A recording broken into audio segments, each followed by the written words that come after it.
You are watching from Buea, our eternal capital of the southern Cameroon. Thank you for tuning in. You are watching from Bamenda, where the governor has passed a state of emergency. I got a message for you today. You want to listen to this message.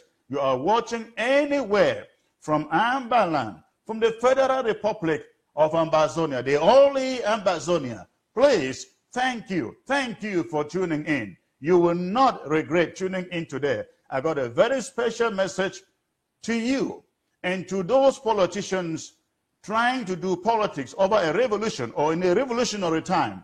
We never do politics during the time of a revolution. And that is a message I bring to every politician out there today. And I hope they are out there listening to me. No politics in the time of a revolution. And so please, thank you for joining. I think we have now hit the 1,000 mark. We're actually having about close to 1,200 people now in the 13 minutes. Thank you very much. Thank you for sharing the link. As I resume the broadcast proper, please, I want you to continue sharing, continue sharing, continue sharing. Let's hit at least 1,000 audience right here on this platform before this broadcast comes to an end. This is a very important broadcast that I bring to you, and I want as many people as possible to listen to it. Now I want to take you into the full broadcast. Fellow Ambazonians, three very important things I like to address here tonight. Many to do with Bamenda and events planned around the city, and the much talked about dialogue on this crisis. Ambazonians and the interim government of the Federal Republic of Ambazonia have repeated it over and over again that Ambazonians are ready for dialogue. We espouse dialogue because we are a peace-loving and civilized people with a deep-rooted culture of dialogue. We espouse dialogue because we know that after the killings and brutality, the two sides must sit down at the end of the day to dialogue. And so there is no need to waste the lives that Mr. Biya has chosen to waste. We espouse dialogue because we are Africans, and we know what Africa has suffered under colonization and imperialism, which very unfortunately Mr. Biya and La République du Cameroon have also imposed on the people of the southern Cameroons. We espouse dialogue because we are God-fearing people, law-abiding and a prudent nation. We have always been ready for dialogue, and we are ready even now. We have also stated the conditions under which any genuine and frank and inclusive dialogue will hold or should hold. The Ambazonian people have said time and time again that they will participate in dialogue provided it is held under international auspices, either of the United Nations or the African Union, and based on the principles of the United Nations, the African Union, and international law in general. The government of La République du Cameroon has shown throughout its long history with the southern Cameroons that it cannot be trusted. President Ahidjo vowed before the United Nations, for example, that La République du Cameroon would never use its numbers to annex or colonize the southern Cameroons. Article 47 of the Unilateral Federal Constitution, voted and passed into law exclusively by La République du Cameroon, declared the federal structure of the country to be holy, and that it would never be changed. La République du Cameroon voted against union with the Southern Cameroons in Resolution 1608, 15 of 21 April 1961, but is today laying claim to the Southern Cameroons. Therefore, we are all witnesses today that all those promises were nothing but ploys and tricks to annex and colonize the Southern Cameroons. Ambazonians must therefore be on their guard that they are dealing with people whose words mean absolutely nothing. Far from being their bond, their word is deceit. The people of Ambazonia have been forced to defend themselves against Mr. Biya's war. Our belief in dialogue cannot compromise our determination to defend our homeland against Mr. Biya's aggression. Therefore, we must and we will defend our country against Biya's foreign aggression.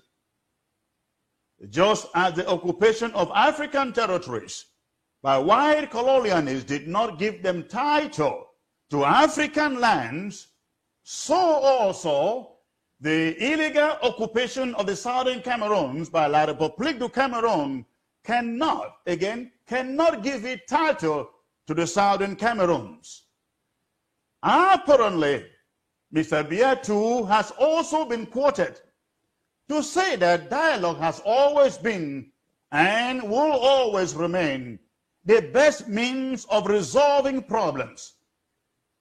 The question then is, why has Mr. Biya not also accepted dialogue? Today, the only obstruction to dialogue is Mr. Biya. Why does Mr. Biya, who has declared his belief in dialogue, prefer to declare war on the people of Ambazonia? Why does Mr. Biya prefer to send his soldiers to loot, to kill, to burn down villages, and send thousands of Ambazonians fleeing their homes? These questions should cause those citizens of La République du Cameroon who have joined their government in the crisis, in the cries for war, that something is missing in their understanding of the issues. It is either because Mr. Biya is not sure of his pretended claims to the Southern Cameroon territory, and therefore, like all colonial masters, prefers to resort to brute force, intimidation, killings, and violence in the hope of silencing the people of Ambazonia, or his purported belief in dialogue is a lie, or all of this just to prolong the occupation for some time? No amount of terror by foreign aggressors and colonial masters has ever been able to silence the demand for justice by the true owners. Even the terror of the Nazis did not succeed.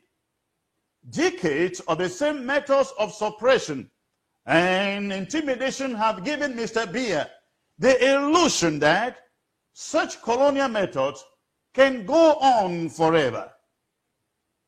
However, the history of the world shows only too well that no matter how docile a people may be, no matter how much they may be intimidated, with time, their awareness of their rights, their powers, and their conditions soon only prepare them for resistance to oppression.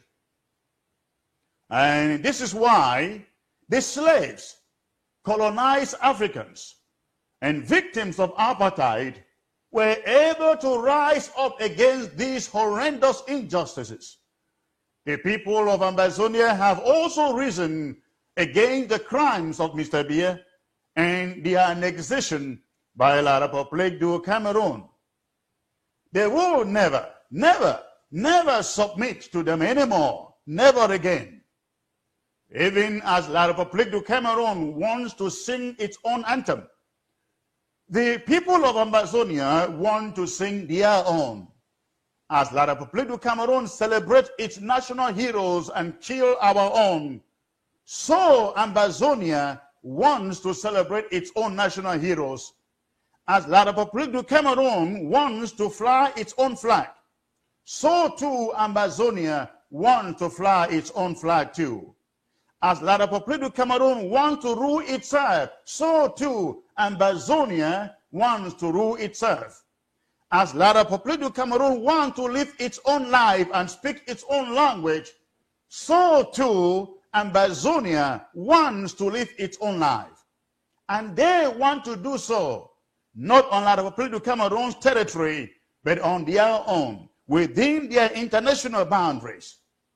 The time is over for one neighbor to try to take over the house of the order by force and by fraud.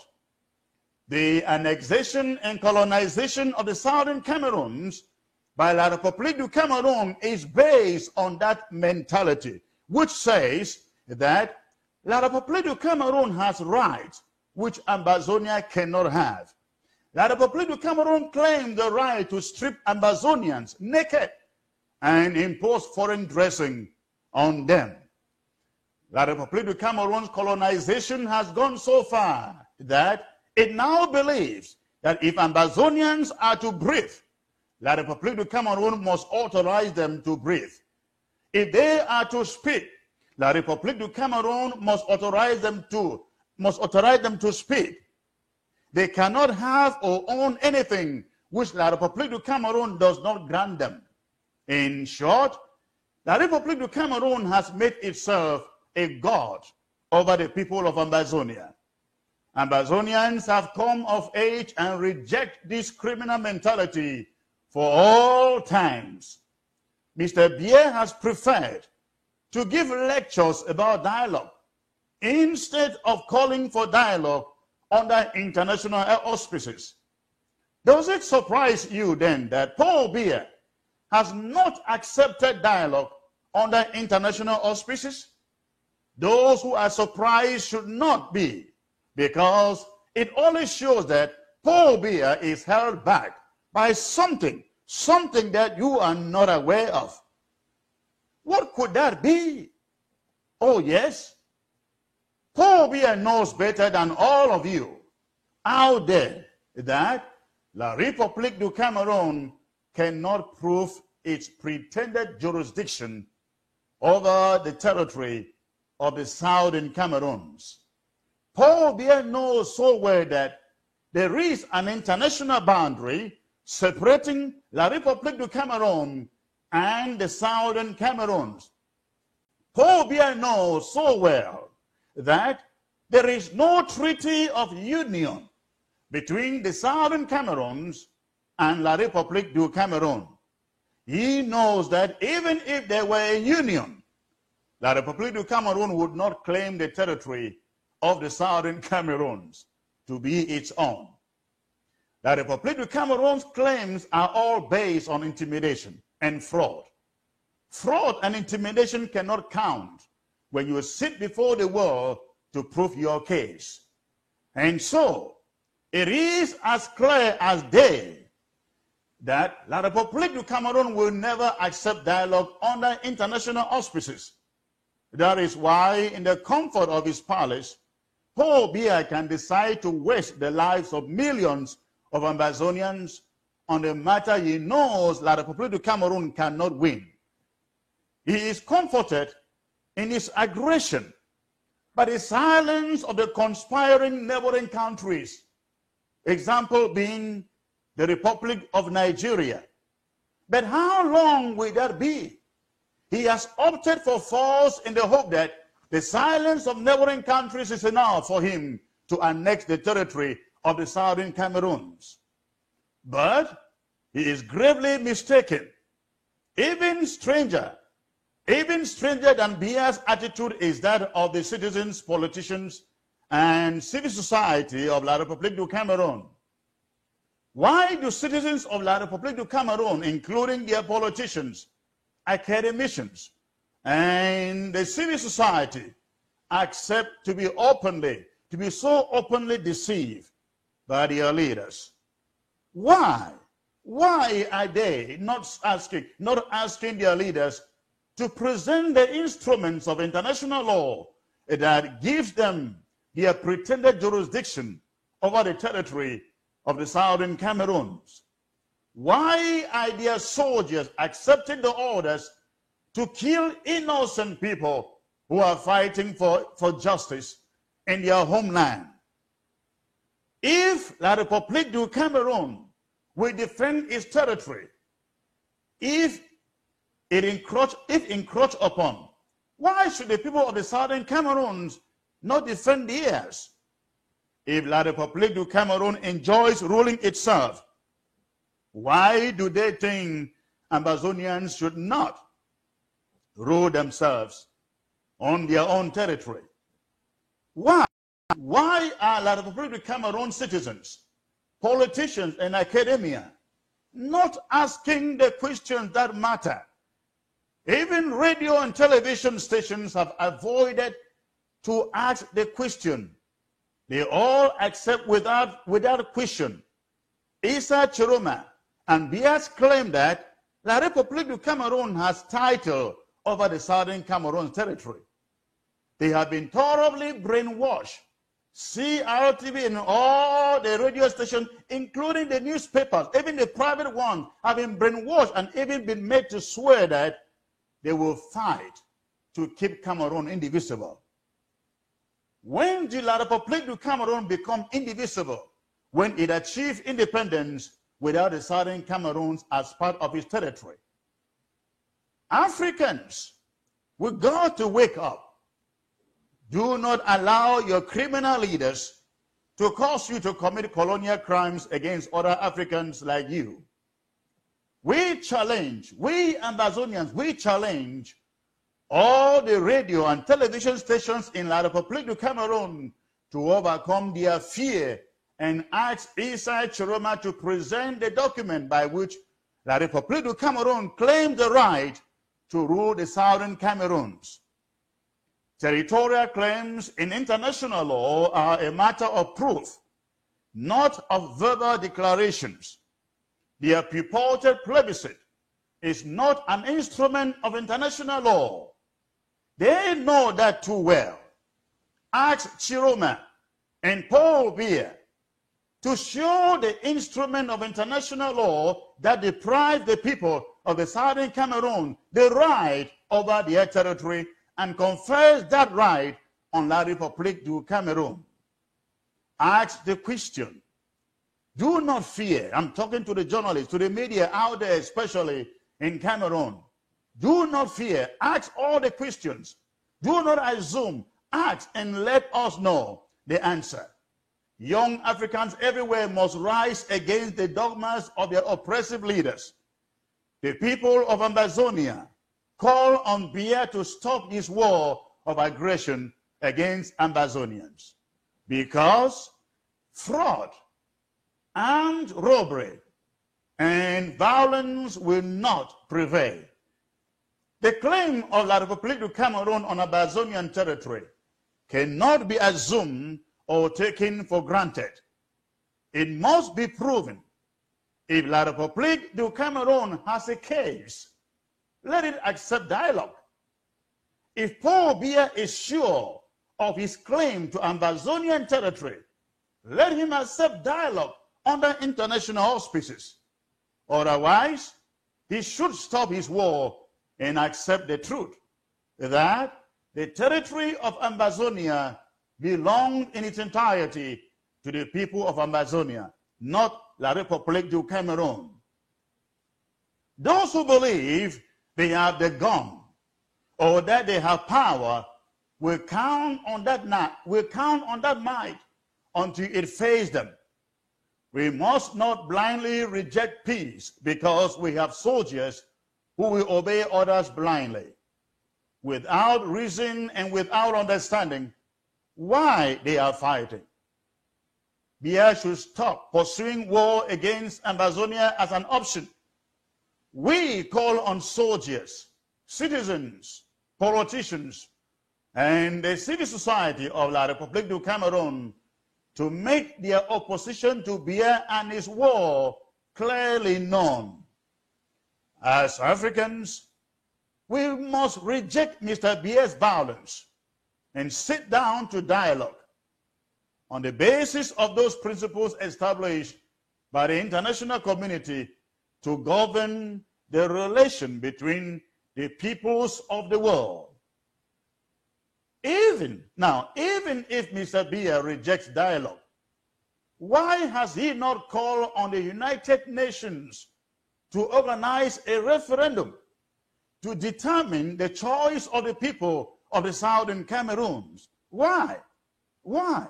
If Mr. Biya is not afraid of dialogue, he should summon the United Nations to organize dialogue and let the people of the Southern Cameroon determine their destiny. It is a fact that this conflict cannot be settled without hearing the voice of the people of the Southern Cameroons. There is no other way.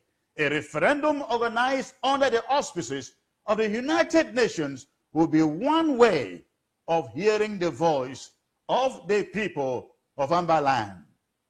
Biya cannot refuse dialogue and refuse a referendum, and yet continue to deceive his own people that he is working for peace. He is an aggressor. He is a terrorist and does not care about their lives being wasted for absolutely no reason. As matters stand, it is only people of reason and goodwill in La République du Cameroon that can put pressure on the dictator to change his disastrous policies. As soon, very, very soon, he will have much to account for. We at the interim government call on all citizens of La République du Cameroon, especially their politicians, to question themselves why Paul Biya is refusing to accept dialogue. If they do, they will learn for the first time that Mr. Biya has been deceiving them, that the territory of the Southern Cameroons belongs to La République du Cameroon. People of goodwill must not allow the fraud and armed robbery to continue. The world is as bad as it is, not because of the bad people, but because people of goodwill have been too afraid to stand up for what is right. Do not allow yourselves to be deceived by Paul Biya. There is no nation that is one and indivisible, not especially two separate nations like Ambazonia and the Republic of Cameroon. Nations are constantly breaking up. The British walked out of the European Union recently.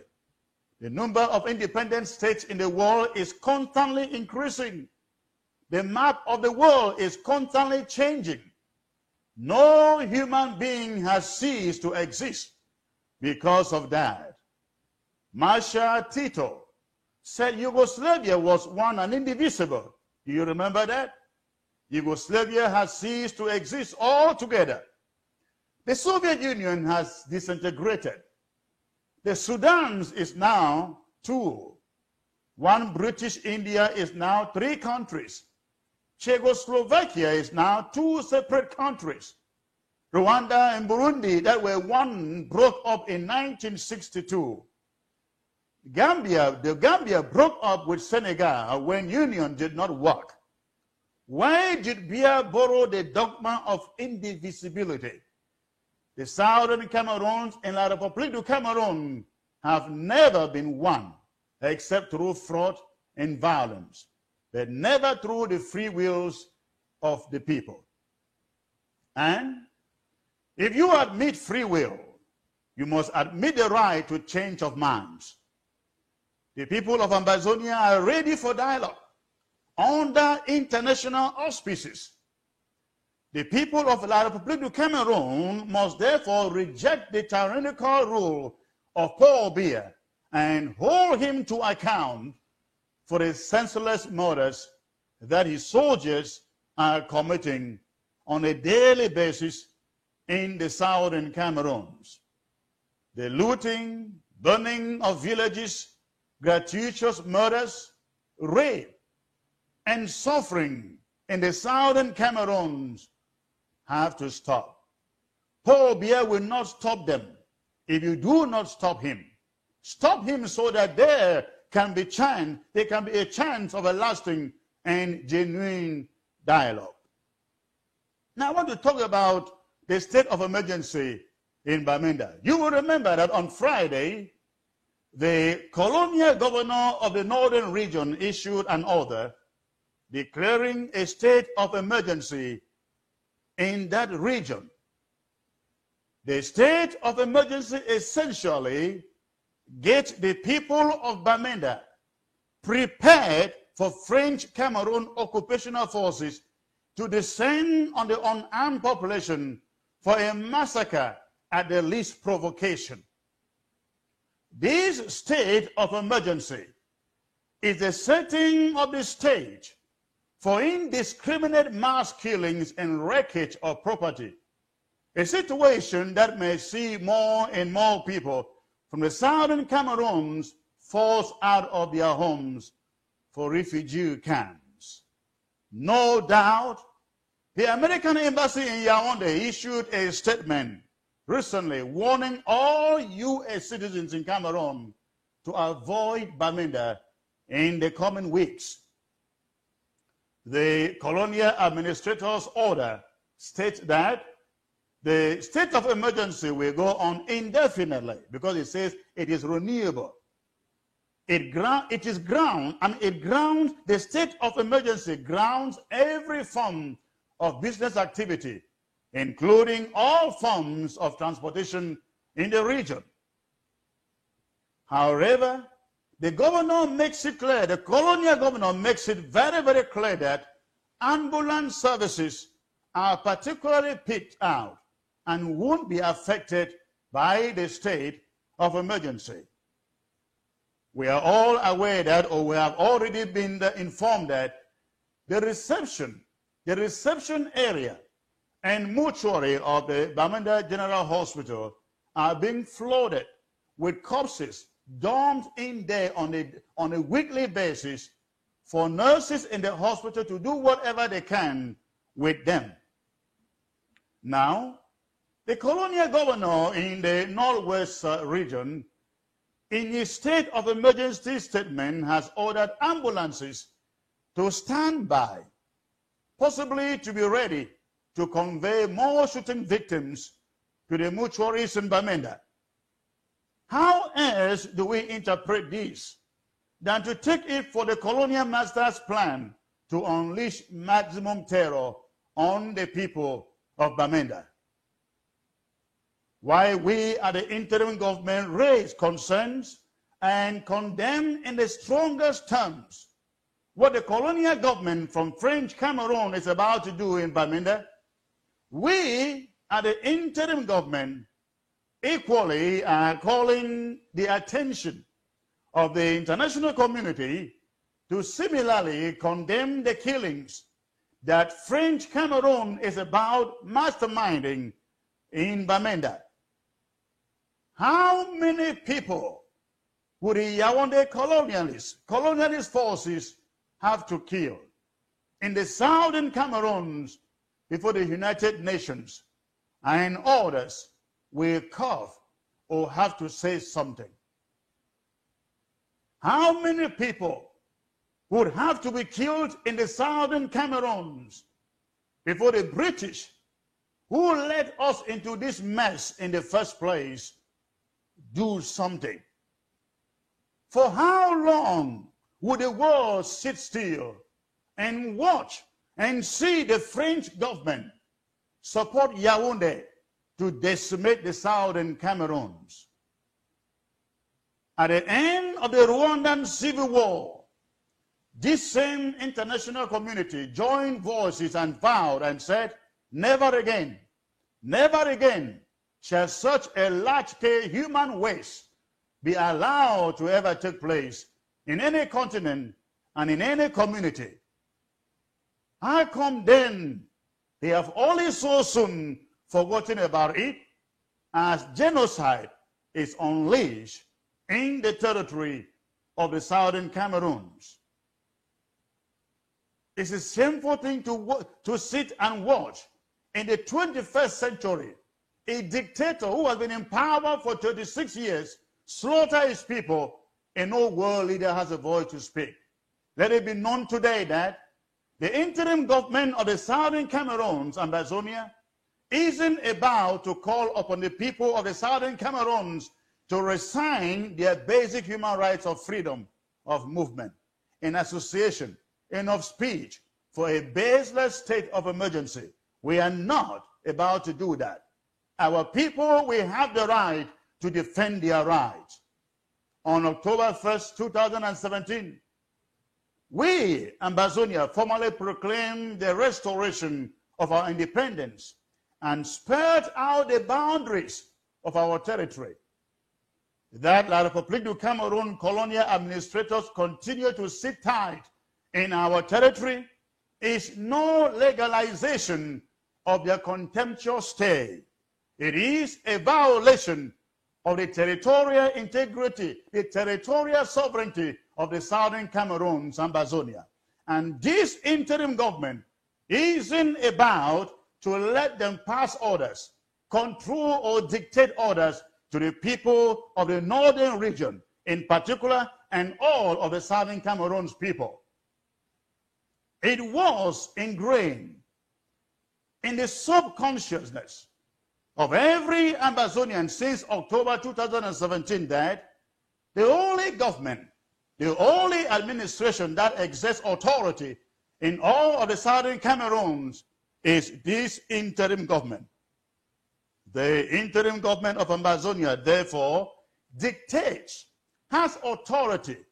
They decide what happens in the southern Cameroons and not the colonial administrators assigned by Yaoundé.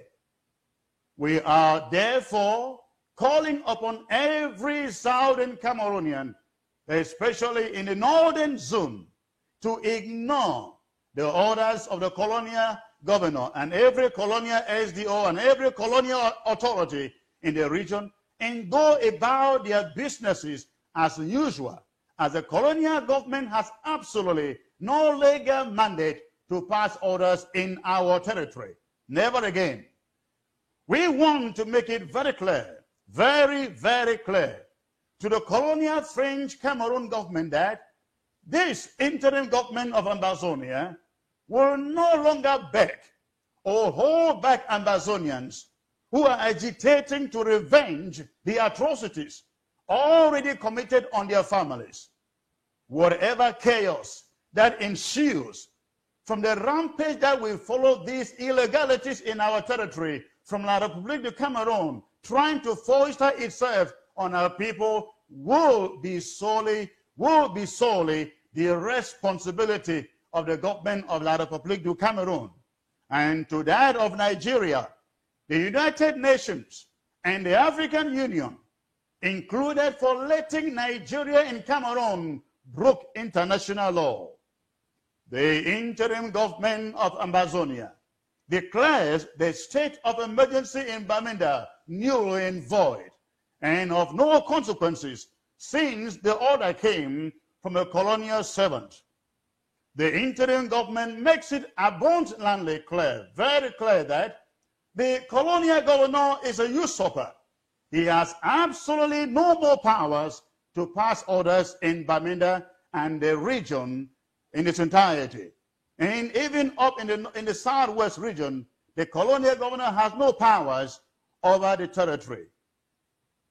Now let me talk about the SDF. About the SDF convention, last Friday, your interim government formally banned all political activities in the southern Cameroons organized by La République du Cameroon. That injunction came under the heels of the SDF convention, which is scheduled to hold this Thursday through Saturday. But the injunction did not only apply to the SDF party, it applied to any other political activities by any other political group trying to participate in elections in the southern Cameroon's territory. There are those who have argued that we ought to allow the politicians the freedom to exercise their political rights. They say that we ought to show a little more tolerance to groups expressing different shades of political opinion. The problem in this argument is that those who think this way appear not to have come to terms with the fact that ours is a revolution and not a political contest. The SDF has had its political opportunity for 26 years and counting. They started with a slogan or motto, power to the people. But for the 26 years, the same old folks, the same old people are still clinging to power. The same people who promised power to the people for 26 years and counting, they are still in power. And worst of all, nothing, absolutely nothing has changed. And the very people have said their kind of power to the people isn't what they want anymore. The people of the southern Cameroons have spoken loud and clear that what they want isn't power that is rested in the hands of a few political class anymore. They are saying, southern Cameroonians are saying, Ambazonians are saying, they want their own country. They want their Ambazonia. They want their independence and total freedom from a country that continue to use parties such as the SDF to enslave them. Let me explain to you why the SDF convention and plan to participate in the Ladoprique Cameroon elections are of no consequences to the average southern Cameroonian. Number one, the SDF has never, ever have an agenda that promotes or stand for the advancement of the southern Cameroons from a geo-socio-political standpoint. In his lifetime, the late Albert Mukong picked up lots of fights with chairman John Fruindi for digressing, diverting the original mission of the SDF for a free southern Cameroons to that of a unitary Cameroon. After more than 26 years, how does the SDF think we should be fooled again to believe that this time they can deliver change? They can bring change to the southern Cameroons. They can turn the annihilation and the assimilation and the colonization of the southern Cameroons. It's impossible. Number two, in 1991, we all remember that it was mistaken. The SDF boycotted national elections on a minor excuse that the playing field wasn't level and that the terrorist leader in Yaoundé was going to rig the elections. If the SDF could boycott such an important election for the mere reason that they feared a rigging, why can't they today stay away from the elections on the even more profound reason that the majority of the people they represent in the southern Cameroons demand so? Why can't they do so? Number three, when the Honorable Joseph Weber stood before Parliament in Yaoundé and invoked liberty and freedom for the southern Cameroons, he was almost ostracized from the party. And for months, even as I speak, the leadership of the SDF still hasn't made peace with Honorable Weber or fully considered him a true member of the party. He became an outcast in the party for voicing freedom, freedom for Ambazonia, freedom for the southern Cameroons. Number four, and what about October last year, when SDF party kingpins, parliamentarians like Joseph Mbandam, the Mbandams of the world, declared they were resigning from parliament because of the cry of the people in southern Cameroon? Did they resign? They didn't. And in fact, The very people after the remarkable dance in Parliament last session, during which they were scorned, are now again saying they want to go back to Parliament. Who is the SDF party fooling? Who is Chairman John Frondi trying to fool here? If the SDF was able to offer any change, or had the SDF able to offer any change, especially to the Southern Cameroonian, they should have been able to do so in the past 26 years. That the SDF persists in insensitivity to the Southern Cameroon's colonization, assimilation, and annihilation is what has informed the Southern Cameroonian declaring the SDF and any political formation in our territory persona non grata. The SDF and all other political parties have the right to exist and practice politics. But, however, their activities are officially banned from this day in the Southern Cameroons or in Ambazonia. You got me right.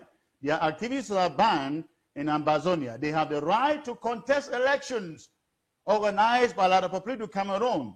However, not in the Southern Cameroon territory. The convention scheduled for the Presbyterian Center in Tamalong is equally banned. And should the church open its doors for the convention, it does so at its own risk. Bamenda is this day declared, on Thursday, we are declaring Bamenda a ghost town. We expect a total shutdown of the city on Thursday to resist any attempts by the SDF to hold any convention. Friday and Saturday, that the convention is supposed to continue, will take care of itself. Any politician in all of the Southern Cameroons planning to stand for any elections organized in our territory by La République du Cameroon shall equally be banished. All elections or campaign offices, including offices belonging to a so-called ELECAM, are declared null and void in the Southern Cameroons. These decisions will be very closely monitored. We will live free or die. That is the message I had for you today. I hope you will take the message and pass it out to every other Southern Cameroonian. And the message is clear. The SDF is null and void, declared persona non grata in the Southern Cameroons. Same thing with the CPDM. Any parliamentarian, whether of the CPDM or the SDF, or senator of the CPDM or SDF, who plans to run for any elections in the Southern Cameroons, does so at his or her own risk. We have gone too far in this revolution, and many lives have been sacrificed already to allow a handful of people who are hungry for power and money to sabotage this revolution. This revolution is meant to go to the expected end, and that end is in the eternal capital of the Southern Cameroons, under the mountain in Buea, the Prime Minister Lodge. Thanks for tuning in today. I look forward to seeing you again next time when I come on. You have a blessed day. Again, I am Chris Arnold, your Communications Secretary.